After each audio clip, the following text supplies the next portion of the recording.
I would like to thank first Vincent Hare and Natalie Davenport and the PAC board for hosting this meaningful and inspired conference, along with Janessa Gans-Wilder, founder of the Euphrates Institute, and our board of directors, who upon learning of the Israel Loves Iran campaign, recognized its overarching, lasting social value, not only in the Middle East, but worldwide.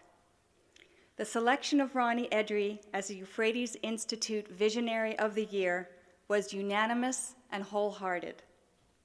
We're proud and privileged to have you with us here, Ronny. Along with being part of the board of the Euphrates Institute, I'm the vice president of the board. I also serve as a global trustee for the United Religions Initiative. We seek best practices for interfaith and intercultural engagement through a network, and we share this network of good information with cooperation circles around the world in 83 countries. And the Euphrates Institute is one of these cooperation circles. Let me take a moment to share a little about the Euphrates mission. It's to advance freedom and equality in investing in better relations between the Middle East and the West through education, travel, and community engagement. We focus our efforts on those who share our core beliefs, in the interdependence of the world, in the power of dialogue, and the necessity of basing relations across nations, and the principle of the Golden Rule. The Israel Loves Iran campaign combines so many of these elements so excellently. It allows for everyday people to rely on their fundamental humanity as a guide, as a way to treat others as they wish to be treated, with dignity, deference, respect, and trust. The intention of trust is so effectively communicated in that original poster that you made, Ronny. It's of a man holding his child, a person holding their child, the universal symbol of one's most precious relationship, the world over. The image itself communicates an essential message. I don't know you, but I love you. I will not participate in harming you. You can trust me. You can count on me. Once the conditions for compassion and safety were given permission, given a voice, a way to exist, once the context that everyday people could understand and relate to, and in a forum ripe with potential, the floodgates of engagement were opened. People clamored to have their images shared, not only those embroiled in the conflict in Israel and Iran, but in other conflict zones as well. They too wanted to wade in the waters of trust, in this new confluence of faith and reason.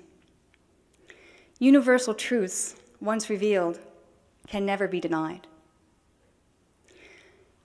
We are in a season of spiritual transformation and concordance. Tonight marks Good Friday of the Easter holiday, a time of reconciliation, reflection, and hope. In Persian communities around the world, they're celebrating Nowruz, their new year, the spring season. This is also the Jewish holiday of Passover, where we celebrate liberation from slavery, of material slavery and mental slavery. Well, wrapped in the story of Passover is the story of the Exodus, and in it is a compelling illustration of determined vision. Here's the scene. Moses and the multitude are released from bondage, from slavery, and they make their way across the desert with Pharaoh's army in hot pursuit.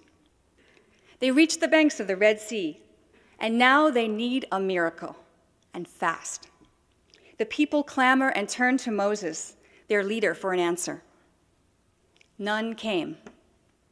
Things seemed dire. One man in the multitude, with vision and tenacity, who had been led all this way, was not going to let the story end there. His name was Nashon ben Aminadav. His legacy is the ultimate lesson in follow the leader. Nashon, with faith, walks into the water. People are looking at him and they're saying to themselves, who does he think he is? If Moses can't part the water, who does he think he is? Nashon doesn't listen. He walks into the water deeper, up to his knees. Then he walks up to his shoulders.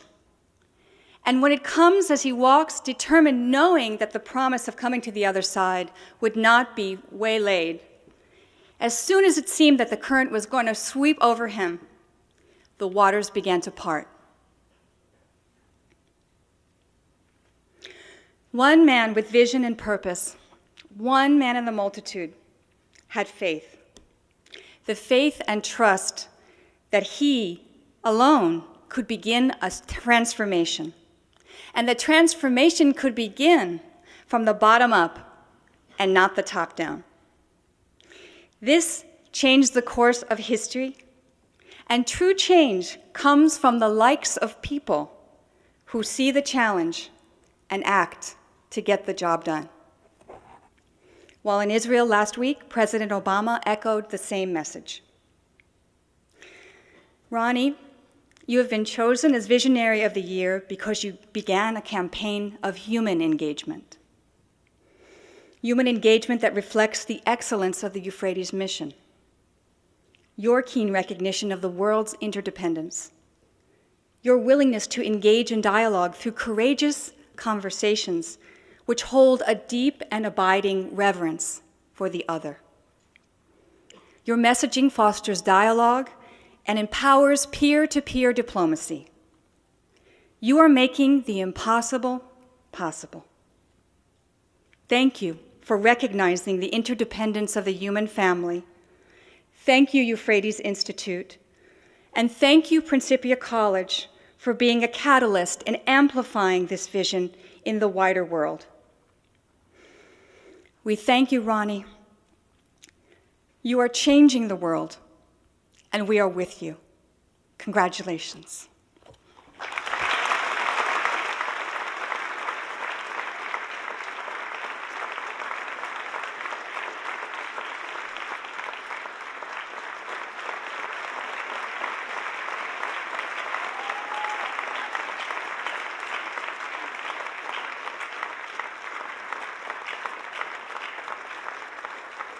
I thought I was finished, but I'm just so proud and so filled with joy at this moment.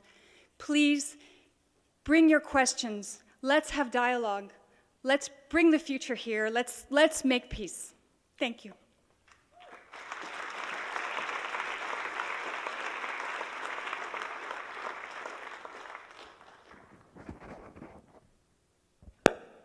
Hello, is it working?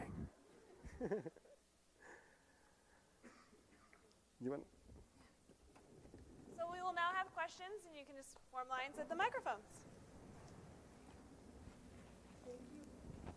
Thank you so much. This was really inspiring. I am just very inspired with how much you've done in just so short of time. And I'm curious about your vision for the years to come and or the near future, where do you see this going? Okay.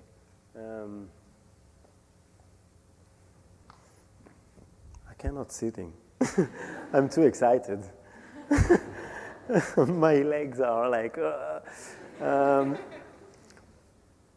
We have that idea of creating a place called the Peace Factory. I mean, so far we are working. I mean, most of the time it's me and some friends, and we volunteering our time, and it's crazy. Sometimes it's really, really crazy because we have so many images and messages and work to do, and it ends up taking me most of my time. So now we're trying to create that place called the Peace Factory, and the idea is to have a lab or kind of an advertisement factory, a startup for peace.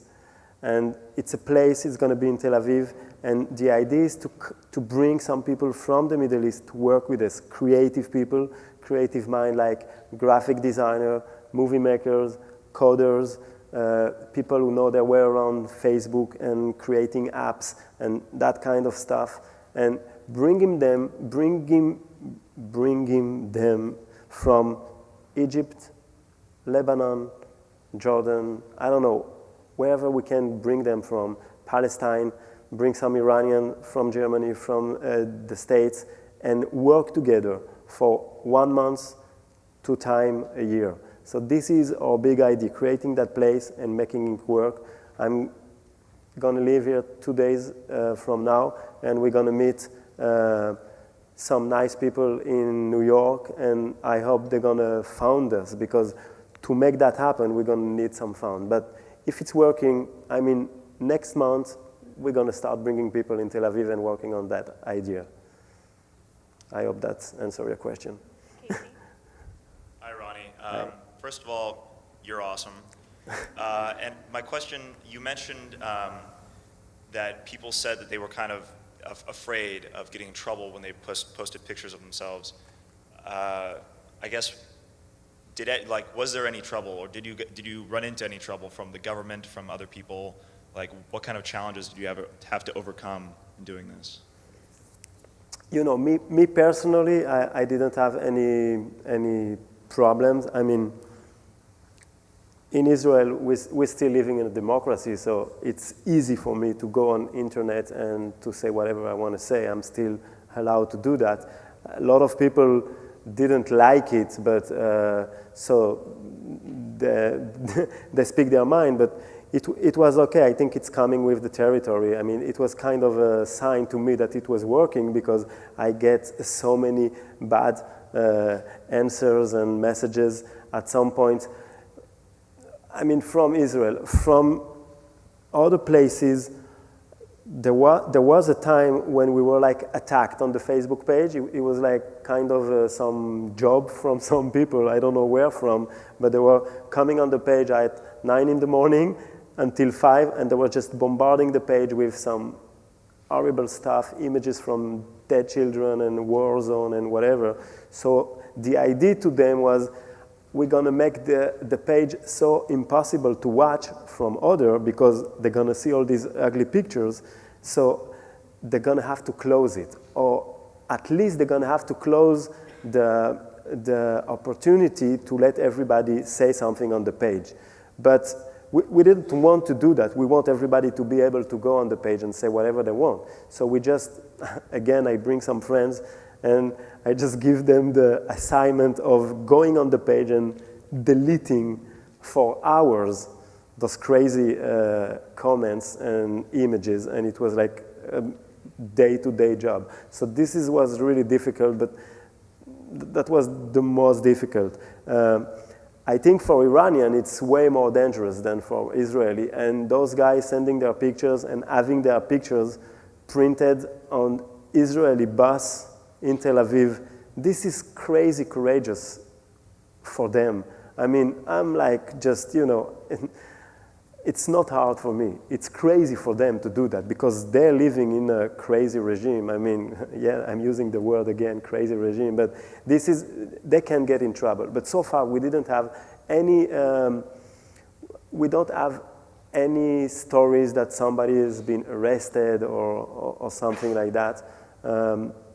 So far, it's working.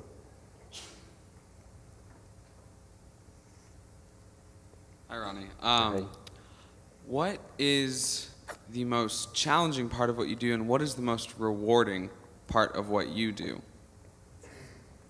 The most challenging is to convince Michal to take another picture. No, now she's into it. But the first few weeks, they were like, the most challenging is to find a new idea all the time, is to find a new way to say the same stupid story again and again. I mean, you know, now it's like we push for peace, and then it was Iranians, we love you and not ready to die in your war, and you have to find all the time a new slogan, a new way to get the story out of there. So this is the most challenging, and as a graphic designer, as creative people, it's like being a working for a company that sells only one product, and you have to make a new ad every week, and it's crazy. So most of the time, I'm brainstorming with some friend, and I'm using my student like, I'm just giving them assignments from school, and I'm using their assignment and putting them on the page. Simple as that. And, I was in your class yesterday. I don't know, it's like, I'm so jet lagged. And I gave an assignment to my student a few days ago about how it is to be an Israeli, and they make those nice 1-minute movie, and few of them I posted on the page because they're so, kind of the story we want to put on Facebook. So this is challenging, but this is really, exciting, and the most rewarding is to get those story back from Iran, from Palestine, meeting with the people, meeting with Majid 2 days ago. It was like, I can describe it. I still didn't have processed the whole story. It was really, it's crazy to me. It's crazy. I wouldn't dream about it the first day when I posted that poster. And we had Roya in the house, and Juju came from Germany. This is like giving you so much power because you see that it's working. Anything else? Hard question. This is easy. First of all, I want to congratulate you because looking at this love, instead of the paper being in red color, instead it's white, and white means peace, and you are creative for that. Your graphic design speaks out, I have 2 questions, and one question goes to Iran and Israel being a country in the Middle East, and about half a year ago, in Northern Africa, countries like Egypt, Libya, there are so many things that have been happening concerning peace with the French Revolution. What is your mission in a country like that? Because as much as we believe that the country is settled, there is still some more bad things happening in that country. And those countries like in part of Africa, in the Northern Africa. Another question, I've seen you've been concentrating and like coming to the US, Germany, but I haven't heard you talking about Africa. And my name is Kevin Lubuya. I come from Kenya, and 5 years ago, our country is known to be peaceful, but 5 years ago, after the general election, Kenya was seen on the bad end, as in many people were killed because of tribalism, and it was so bad. Like recently, before we held the election, we respect CNN as one of the greatest media the world has ever had, but they brought a scene of, they brought a scene whereby they trained people to come and pretend that they are the people who are going to fight again during the general election. And I'm so glad that our government came out and said that, no, this is not real, we are a peace-loving country, and we've learned from our mistake, And one of the quotes from Mother Teresa, the late Mother Teresa, was that peace starts with a smile. And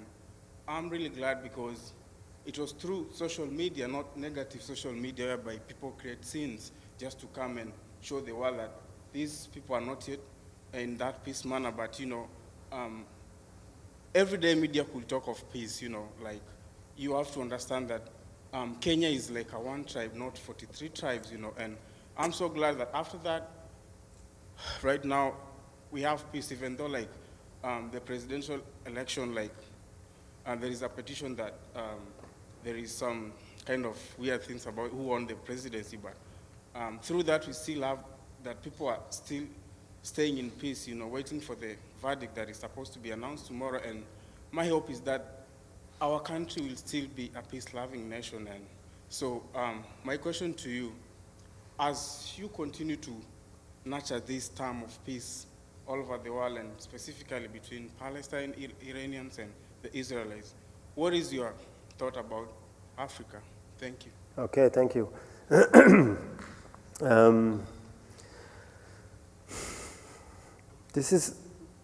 I know nothing about Africa.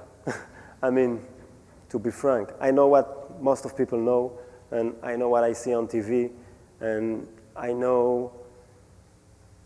have basic knowledge of what's happening in Kenya. I know some stuff going on in Sudan because we have a lot of Sudanese in Israel crossing Egypt and ending up on the streets of Tel Aviv, but I'm not familiar with what's happening in Africa. So, I mean, I just started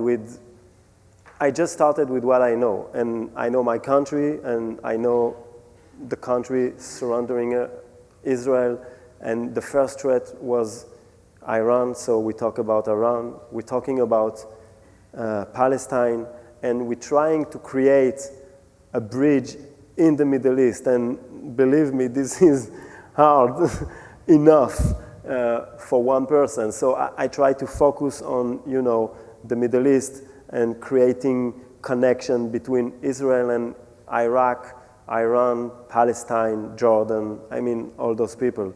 And sometimes, I mean, because we become kind of a big community, sometimes we have people from other countries and sending me mails and say, what do you think I can do to create a relation between, let's say, India and Pakistan?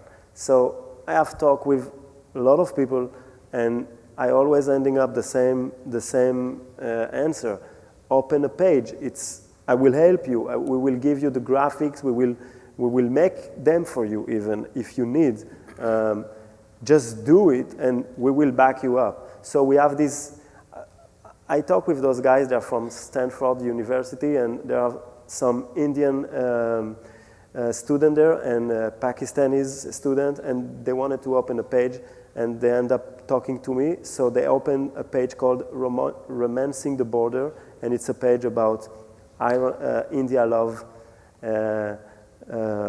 Pakistan, and we did help them along the way. We give them advice, and we try to help them to build that community.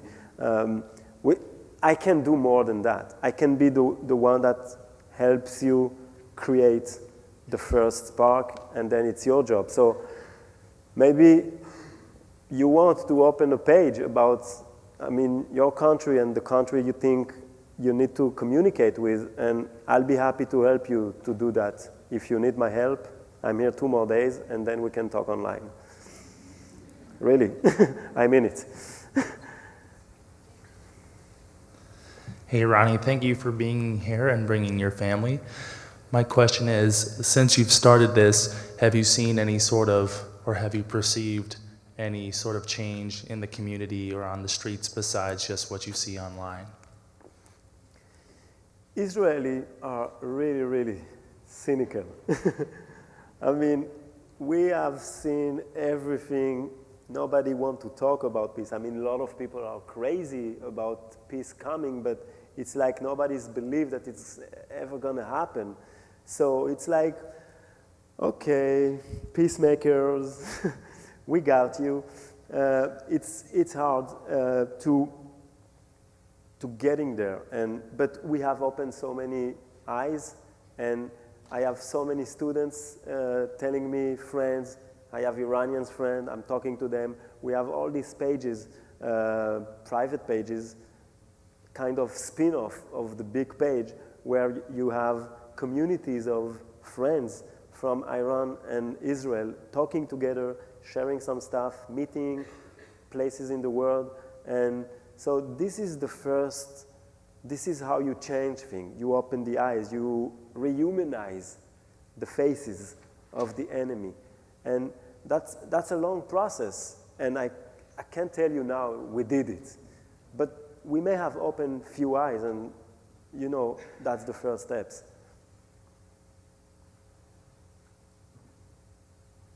Shalom. Hey, shalom. My name's Barbara, and I believe what you are doing is a self-fulfilling prophecy of being the change you want to see and seeing the change you want to be. It only takes one person to change the world. You've taken the first step in peace worldwide. It's not just Iran, Israeli. It can be as small as somebody sitting next to you in a classroom, and as wide as the global. I mean, we're on this planet together. And so I'm just so grateful that you've had the courage to start that ball rolling. You've taken the first step. And I commend you for that. Thank you. Thank you. Thank you.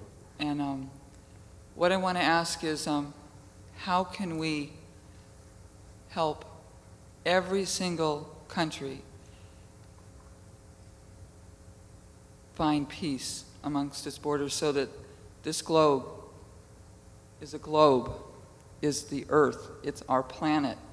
It's not your country, your state, your city, your religion, your nationality, or any part of you that describes you, but we are one universal family. And you've started it, and it's up to us. Everybody in this room, if we can touch 1 million lives, then we can promote peace, as Janessa Gans-Wilder does with her Euphrates Institute. We can prepare for peace, we can be warriors for peace, and we are on the front lines. And as we are spreading that peace to 1 million people, each one of us, and don't limit it to 1 million, then we can change the world. And we will be one universal family on this planet. Thank you, first. And, you know, I can just give you my humble opinion on how you can change things. There was a time when I was really in bad shape, and I have a lot of issues in my head, and I went to seek consult, and I talked with that person. It was really nice talking to him here and there, and he gave me that great advice. I mean, it was like the best ever, because I was always bitching about everything. I was like so tense and disappointed about everything. I was like looking at the streets, and I'm still looking at the streets, but because it's dirty in Israel sometimes. But I was so, and he told me, you know, you start with what you can do. You do the little thing that you can do. Don't try to change the world. That's not going to happen. You just do what you can do. And this is my advice to you. I mean, you are young minds, and you are students, and you are full of energy, and you just do what you can do, what you can, and it can be in your community. You don't have to change the world. You just change the relation with your parents, and you have it. You change the relationship with your friend, with your neighborhood. We had this teacher this morning. You know, we have all these amazing people, and they do what they can do. And you do that. You do the thing that you're good at doing. You teach basketball. I don't know. You do that thing, and you open up, and you hope for the best. And that's my advice. We have time for just a couple more questions. First of all, thank you so much for all of the work that you're doing and continue to do. And my question is, well, a little bit of backstory first. Azar Nafisi is coming to speak at Principia next month. And I guess she's pretty much known for teaching empathy through literature. And she was formerly a professor in Tehran teaching English. And as a graphic designer, I was hoping you could speak a little bit more to the power of the arts as a whole in creating change. Okay. To me, this whole project, this whole story, this whole page, it's about graphic design. I mean, I'm first of all a graphic designer, and I'm doing what I know to do. As I was giving you my advice, I'm making peace through graphic design, because what I'm doing is like I'm making images. And all these images that I showed you, they may look like simple, but I have to Photoshop them, I have to put some typo on them, and I have to make them look nice, so you will look at them, and you will like them, and share them, and reshare them, and on and on and on. And to me, it's all about images, and I'm applying what I've learned as a graphic design student. I apply those rules of visual communication into the process of making peace. I'm making peace through visual communication. This is, to me, it's like selling Coke or selling shampoo. I'm selling peace. I'm looking at it like it's a product, and I'm trying to sell it to you guys, or to the Iranians, to the Israeli, and I want to put it on buses, on flyers, on the net, on YouTube, like it's a shampoo campaign. So, and these are the rules. I'm okay with that. That's how you sell stuff. So let's sell peace. Let's make it viral. Let's make it big.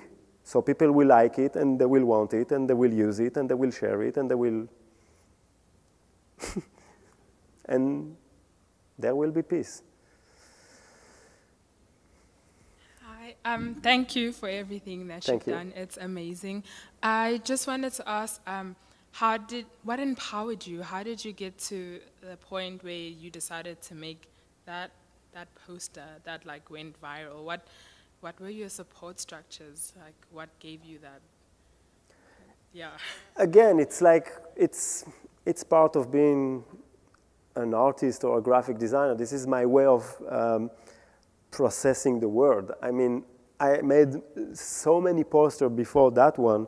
If you go on my page, my private page, and you look at the poster I did just before the Israel Loves Iran campaign started, you're going to find some funny stuff there. I'm telling you, you're going to say, oh my God.